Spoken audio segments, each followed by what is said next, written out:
dan saudara-saudari terkasih di dalam nama Tuhan kita Yesus Kristus. Sebelum kita memulai rutinitas di pagi hari ini, terlebih dahulu kita disapa oleh firman Tuhan melalui kanal YouTube HKBP Distrik 10 Medan Aceh.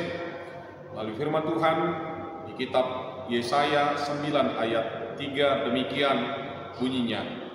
Sebab kuk yang menekannya dan gandar yang di atas bahunya serta tongkat si penindas telah kau patahkan seperti pada hari kekalahan Midian.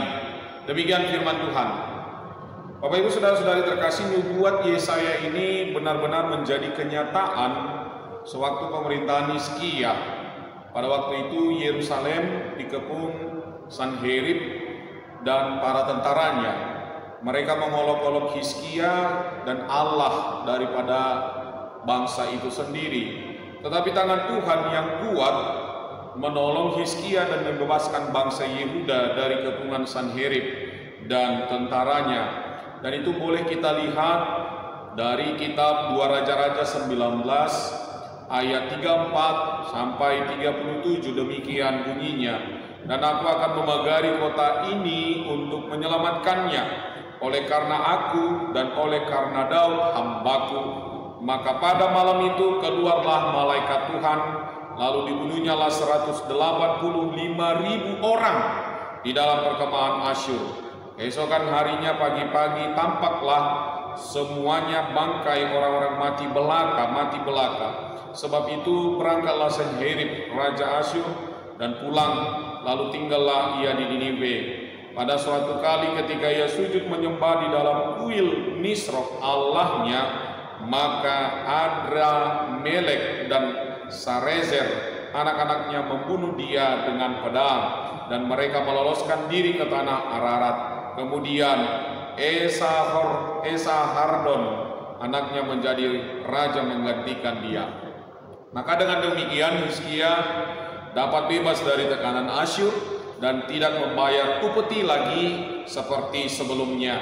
Tongkat Asyur si penindas itu telah dipatahkan Allah. Kekalahan Asyur itu dibandingkan dengan kekalahan Midian, yakni kekalahan Midian sewaktu Hakim Gideon berperang melawan Midian di lembah Zirel. Itu boleh kita lihat di dalam kitab Hakim-Hakim.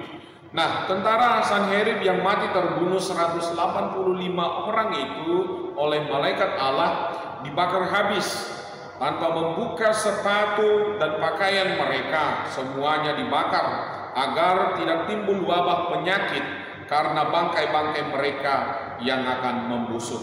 Kematian Sanherib membuat kerajaan Asyur menjadi lemah. Lemahnya kerajaan Asyur merupakan kesempatan bagi kerajaan kecil yang dijajahnya, termasuk kerajaan Yehuda, dapat bernapas kembali dan bahkan merdeka. Tetapi pengganti daripada Sanherib, yakni Raja Esarhadon, kembali bangkit dan memaksa Raja Manasye menjadi pengganti Raja Hizkia, membayar kembali upeti kepada Asyur dan Manasye, mengikut jejak daripada Ahaz itu yang melakukan yang tidak benar di mata Allah.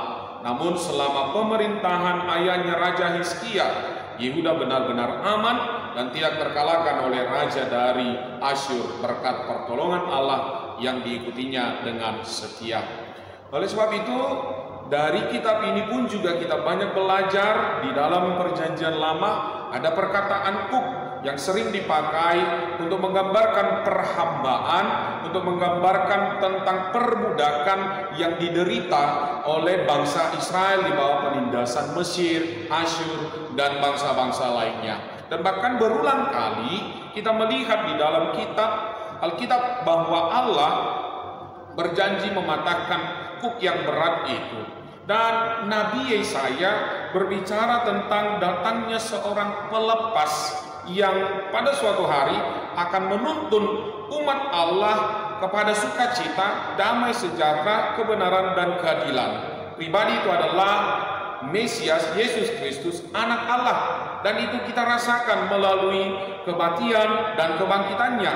Yesus melepaskan semua orang percaya kepadanya dari beban kuk dosa itu. Bahkan Yesaya melukiskan kedatangan Yesus Kristus, anak Allah itu membawa kelepasan secara total. Bukan karena saja dilepaskan dari kuk atau hal-hal yang menghambat seseorang untuk merdeka dan menikmati kebebasan serta sukacita di dalam Tuhan, melainkan juga menyapu bersih semua musuh yang dapat kita sebut sebagai kelepasan yang total. Hal inilah yang dapat menghibur kehidupan kita di pagi hari ini, serta memberikan kekuatan kepada kita umatnya, bahkan umatnya yang dulu, bahwa di sini dikatakan tidak ada lawan yang bertahan ketika Allah menjadi pembela, namun menguatkan kita pun juga bahwa Yesus Kristus yang dijanjikan untuk datang di dalam kehidupan kita tidak hanya sanggup melepaskan setiap beban dan hal-hal yang mengikat, namun juga memberikan jaminan keamanan dan secara totalitas kita berada dalam genggamannya. Tetapi faktanya banyak di antara kita sebagai orang Kristen justru membelenggu dirinya sendiri. Mereka membelenggu dirinya dengan kuk legalisme, dengan kuk agamawi. Mereka berpikir jika mereka melakukan perbuatan legalistik seperti rajin memberi, menolong orang lemah, beribadah, mereka dapat menemukan damai sejati. Karena mereka menganggap Tuhan akan berkenan kepada kehidupan mereka di saat mereka melakukan hal legalistik itu. Bahkan secara tidak sadar mereka memperlakukan Tuhan seperti seseorang yang mampu disogok dengan materi. Atau sebaliknya, mereka mau hidup bebas tanpa batasan apapun, karena mereka melihat agama hanya sebatas peraturan-peraturan moralistik saja. Jadi mereka beranggapan melakukan apapun sesuka hati tanpa batasan akan mendatangkan damai dan sukacita. Padahal liberalisme itu juga merupakan kuk yang mana dengan sengaja kita menghambakan diri pada dosa. Itu adalah dua ekstrim yang tidak benar. Adanya legalisme dan liberalisme yang membuat kita sebagai orang percaya tidak memiliki damai sejati, yang justru bahkan membelenggu diri kita. Faktanya kedua ekstrim itu justru membuat kita terpuruk. Mereka yang legalistik akan kecewa jika situasi tidak seperti yang mereka harapkan, dan mereka yang liberalis akibatnya malah terjerumus dalam berbagai macam dosa. Ketika orang berusaha menghibur diri tanpa batas, justru dosa itu malah membelenggu serta mendatangkan konsekuensi logis yang mendatangkan berbagai duka. Yang benar, mereka mencari kedamaian dengan cara merokok untuk melepaskan stres, berganti pasangan. Itu bagi kalangan pemuda-pemudi. Tetapi ada juga bagi yang hobi melakukan hal-hal yang berlebihan sampai mengorbankan banyak hal, dan yang legalistik itu akhirnya melakukan berbagai macam hal-hal yang rohani, namun semuanya berpusat kepada diri sendiri, bukan berpusat berdasarkan mengasihi Tuhan. Bapak Ibu saudara-saudari terkasih, Tuhan tidak ingin kita berada dalam dua belenggu tersebut. Oleh karena itu Dia memberikan kelepasan melalui Yesus Kristus. Tapi kita sering sekali memiliki kecenderungan mencari kepuasan versi kita sendiri. Dan ketika kita mencari kelepasan versi kita sendiri, sesungguhnya kita malah menaruh belenggu untuk diri kita sendiri. Oleh karena itu di pagi hari ini Tuhan Yesus berkata kepada kita melalui kitab Yesaya, sebab kuk yang menekannya dan gandar yang di atas baunya serta tongkat si penindas telah kau patahkan. Maka itu pun juga diarahkan kepada kita melalui firman Tuhan dari kitab Matius 11 ayat 28 sampai 29. Dikatakan demikian, marilah kepadaku semua yang letih lesu dan berbeban berat, aku akan memberi kelegaan kepadamu. Pikullah kuk yang kupasang dan belajarlah padaku, karena aku lemah lembut dan rendah hati, dan jiwamu akan mendapat ketenangan. Sebab kuk yang kupasang itu enak dan bebanku pun ringan. Tuhan tahu bahwa belenggu membuat kita hidup dalam duka cita.